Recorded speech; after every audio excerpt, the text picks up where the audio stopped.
Hello, my name's Evan. I'm the owner of this van, and I probably already walked you through this, but this video is meant to be a guide for the different components of the van that you can reference if you ever need it in the form of a video. So we can just get right to it and look at some of the different components here. All right, so the heater. This is already running, okay? You turn it on by pressing and holding the power button. And now I'm turning it off. It's already on. You press and hold it to turn it off, okay? The same to turn it on. So this is how you turn it up and down. If you want more flow coming through, you turn it up. If you want less, turn it down. Keep things away from here. This is really hot when it blows out. So things can heat up and plastic can melt. It's really, really hot. So just be aware of that. Keep things away from this port. It can be very, very hot. So just please be aware of that. All right, here's your Wi-Fi hotspot. You can log into it by finding it, ATT Wi-Fi dash something. You'll see it. You'll probably be if you're using this, you'll probably be the only one around, and you use that password to connect to it. Turn it off when you're not using it, probably, because that will save you battery. But charge it with this guy right here. This guy you turn on and off with this switch. There's tape around here just because it is a really bright light when it's on at night. So this is the way to charge things without sucking up all the battery through your inverter. You really want to charge things through this guy right here. So if you have something to plug in, put it through this guy and plug it in through that, because that is going to be, it's going to take up so much less battery than that inverter, which attaches to all of these outlets. So that's crucial.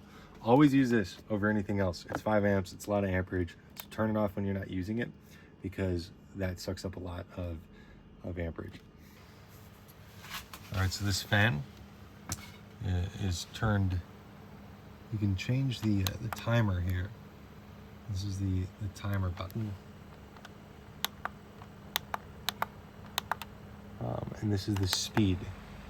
So you can turn it up or down. This, I believe, so.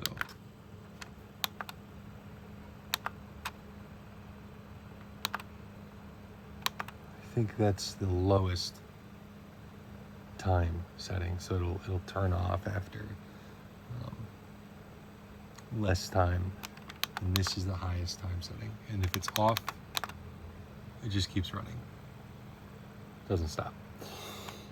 This is connected to the battery, just keep that in mind. It does suck battery. All right, so the vent. Here's the vent. Things are getting toasty in here. Just you can crank it manually. Okay. That'll open it. This can be open in the rain. Here's how you turn it on. Actually, turn the fan on. And then, if you want to get fancy, you can control the temperature in here. So right now it's set to the set temperature is 68 degrees. That's if you press auto. Right now it's on auto, and it's continuing to run because it's 72 degrees in here, and that will continue to run until it hits 68, and then it will shut off. Or you can increase the temperature by pressing the plus button here, and you can also control the fan speed if it's not on auto by pressing this. You can decrease the fan speed by doing that and increase the fan speed like that. This reverses it from sucking to blowing. So it's now blowing air out down onto you, and so that's how you reverse it and use it as a fan that points air down. You're probably going to want to suck air out if it's hot though. All right. This is your projector. It's pretty self-explanatory when you get it started. Screw it in right here and point it towards the screen, and pull the screen down. Yes, this, you can adjust the focus with this guy right here. There is a HDMI input right there, and I believe this is where you charge it. So you take this off when you're not using it, plug it in over here, and charge it up.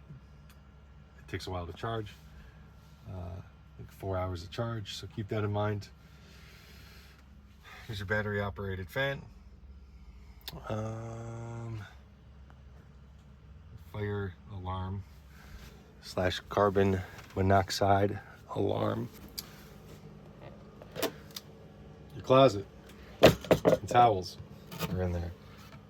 Coffee maker, tea maker, tea kettle. Storage space for food. First aid kit back behind here. Toilet paper. Wet wipes. Here are your panels for the side, or for your windows to cover it up. This you just kind of fold up.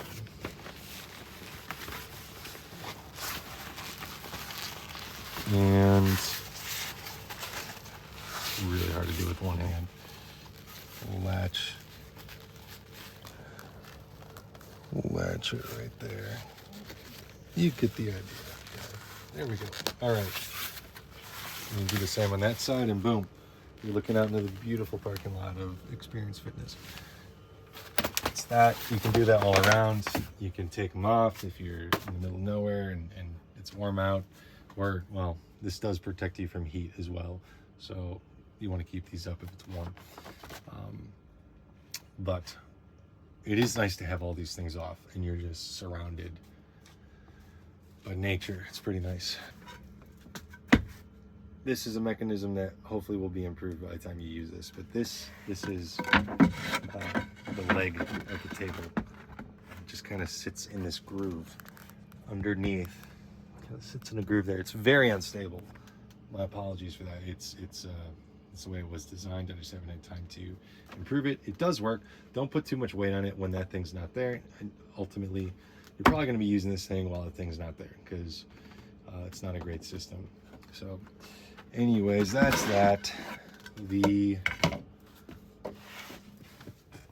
table system. So if you want to elevate it, you take this handle and pull out to disengage the turning mechanism, push in to engage it. So if we're loosening this up, you're going to push in and pull in the counterclockwise direction. Pull out in the clockwise direction, push in counterclockwise. And then that has loosened it up enough where you can kind of freely move it up and down. It's hard to do with one hand, but that's the key. So that allows you to actually disassemble the table. And I'll just do that by lifting this up, and we'll cut this out for a second. All right, so we got this out. This is probably easiest to store right here if the window cover's on. If that's sitting next to the window and this is not there, it might crack the window. So try not to keep things down there when that window cover's up. All right, so this I usually just leave on. It's really There's no reason to take it off, but you can. This is actually a good way to example, or to show you exactly what this mechanism looks like. So you pull out to disengage it, push and turn. Okay. Yeah, there you go. See, now it's nice and loose. It can turn more easily, but we don't need that. So you tighten it up. Same mechanism exists on this table, so you can elevate it and lower it and decrease or increase and decrease the resistance of this turning point, and lower and raise this table by loosening this up, pushing and pulling it up, or pushing it up or pulling it down. Okay.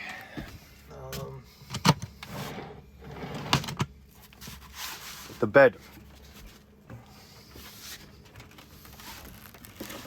Take the table off.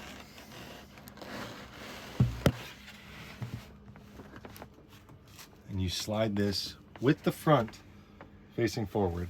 It's important. Slide this into here. And this is covered with this guy. And this guy.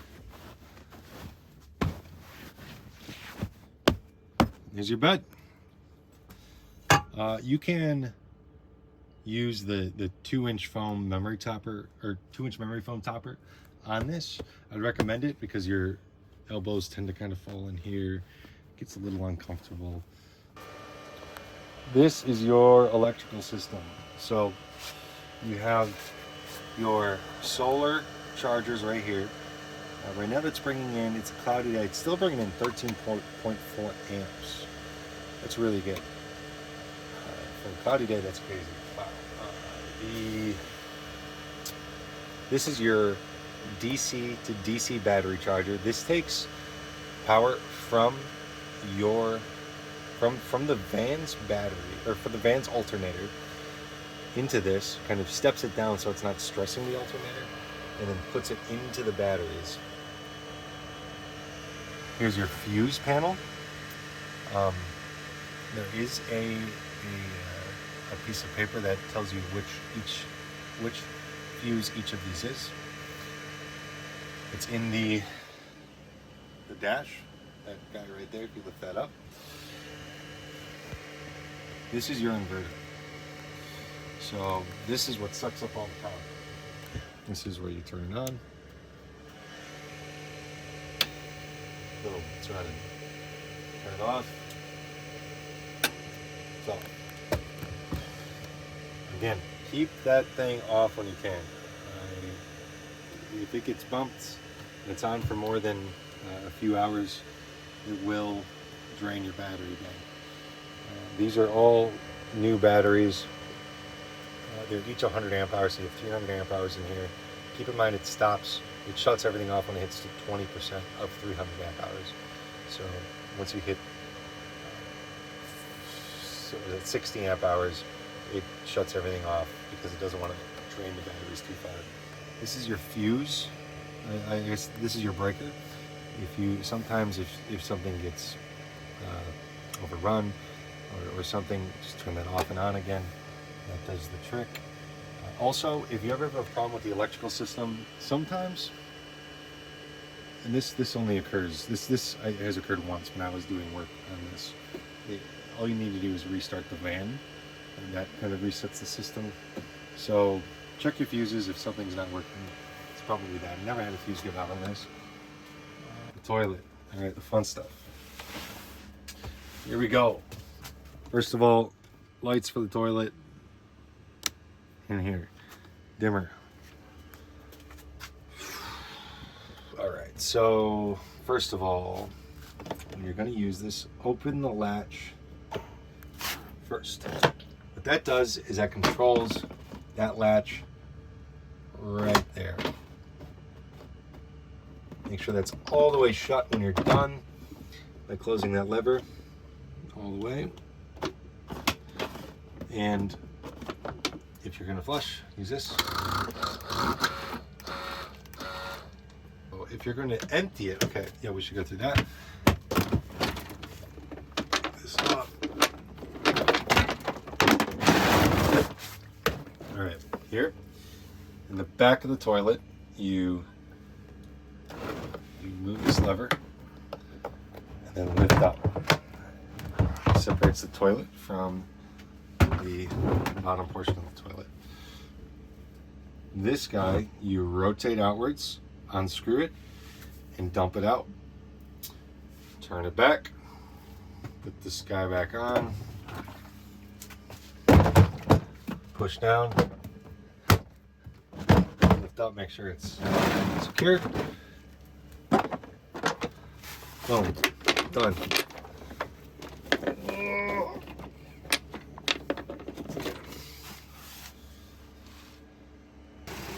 To fill up the water, connect this filter, use the arrow for the water direction, the hose. Next, your water tank right there. The water tank on towards the front of the van is your fresh water. And the tank in the back is your gray water. That's your used water, and your new water. You want to make sure that when you're filling this up, this is in the open position, this is the closed position, and this is the open position. So here's where your overflow valve typically is. And I'll have this installed hopefully by the time you're watching this. This you want to have open while filling this up, because if you overfill it, this is kind of the indicator if water's coming out of this vent, or you have enough water in there. So make sure that's open. Also on hot days, it's a good thing to have this guy open, because the tanks will expand and you want to allow that air, that gas that's fit to and also the water to be able to escape the tanks if needed. So back here you have that yellow guy in the back, which you can open to while water. So to use the water heater, make sure the pump is on, so you have water pressure running into it. Then turn the alternating current on. Keep in mind, this sucks a lot of battery to use the heater along with the AC, the alternating current inverter. That just sucks up a lot of juice. So just keep that in mind and use it sparingly if you can. Preferably only use it if you're hooked up to the grid. So you can turn this on max, ideal, minimum. Just turn that on and water will begin to flow through it, heat things up. Oh, and you also want to make sure that the water heater isn't on the on position. Now this controls both the water heater and the stove top. Just so you know, I hopefully will have that relabeled by the time you're using this. So yeah, make sure that this is in the on position. You can turn it off. I just always leave it on the on position, because if this guy's on, I'm probably heating up the water or cooking. All right, so showering. The way you want to shower is turn the water on and get it wet. Turn it off, soap yourself up, turn it back on, rinse yourself off, and then turn it off, because you do not want to use, well, you're not going to have a lot of hot water, quite frankly, because you only get about 2.5 gallons right here from the heater. This gauge is not working, so ignore that. These heating pads, make sure these are turned off. These will suck up a good amount of battery, so you just want to make sure that that's not getting bumped at any point. You really shouldn't need to use these unless it's getting below 30 degrees for a good amount of time, but still you probably shouldn't be operating that in those kind of conditions. So this is the I guess the battery monitor for this system. Here you can, there's a little bit of a flashing charge notice at the bottom there. Ignore that. That's a flaw. It's always on even if it's fully charged. So this is your amperage coming in. It'll be negative if it's going out. Right now we have the van running and there is solar coming in, so that's positive. This is your wattage being generated as well. So that's pretty much it. You just want to keep an eye on this. Make sure that is not dipping below, I think probably about, if it gets below 13, you want to start charging it with the generator, which is the engine of the van. So just idling the van would do. So occasionally idle it to make sure that stays in the mid to upper 13s, even lower 14s. This right here is something you want to be really careful not to bump, because this will suck up battery within a matter of hours. This is your inverter. It's a 3000 watt inverter. It's on right now. This is how you control your current. So if you're having trouble charging a lot of things, you can turn that up, but I would keep it near 8. That's really plenty. If you're charging and hooked up to the exterior, charging port at a campsite or something, you turn that to charger only, and it will bring charge in, and you can turn this up to get a bunch of amperage to charge the batteries. So there's those two options. Oh, I didn't, okay, yeah, there you go. All right, so that make sure that's off at most times. That's crucial, because this can really suck up battery. Here is your side light that turns it on. Rear light, these are the rooftop lights. It turns it on. This is your water pump. Turn that guy on to power your water pump to your sink and your shower. All right, so here is your water heater. Now this is only on, all these outlets are only on if you have this inverter on. This gives you alternating current to all of these. So this is for the water heater and for your stovetop. So your stovetop, you just press the power button, function. This is pretty much watts, so the amount of wattage you're using. You need to have a plate on there to actually get that to work. So, or excuse me, you need a piece of cookware to get that to work. So we can place this guy on there, and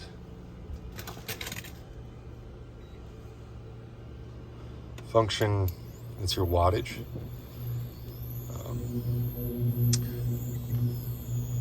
This is a timer. You can set a timer for this, and temperature.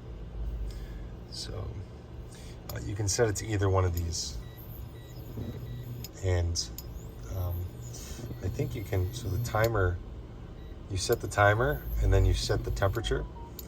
I think those two work hand in hand. I haven't quite used that. Not quite sure what the lock does, to be honest with you, but yeah, we turn that off. All right, here's all your cookware, by the way. Everything is down here. All your bowls, your everything. So there's that. Okay. Spatula. Glasses. Spices. And Toms. All right, so the utensils are in here, along with some more cookware. that stuff. This is your bag of electronic goods. All right, the fridge. There is a unit in here that allows you to control the temperature. I usually keep that around 4 or 5. Here's your freezer. All right, so for the bike rack, you can adjust, you squeeze this guy in right here, slide it down on your bike, push it down, same with this in the back, like so. You connect, you wrap these around your bike goes to keep them in there, and you can slide them in or out by unscrewing this and sliding them and tightening it back up. If you need to collapse it, you take this guy, take this pin out, with this pin here, lift this guy up, or you could do the same with this pin. Move this guy down. That's actually probably, I'm going to do that now. That's the best way to orient this if there's no bike there. So like that, then you just slide this thing back in to here, and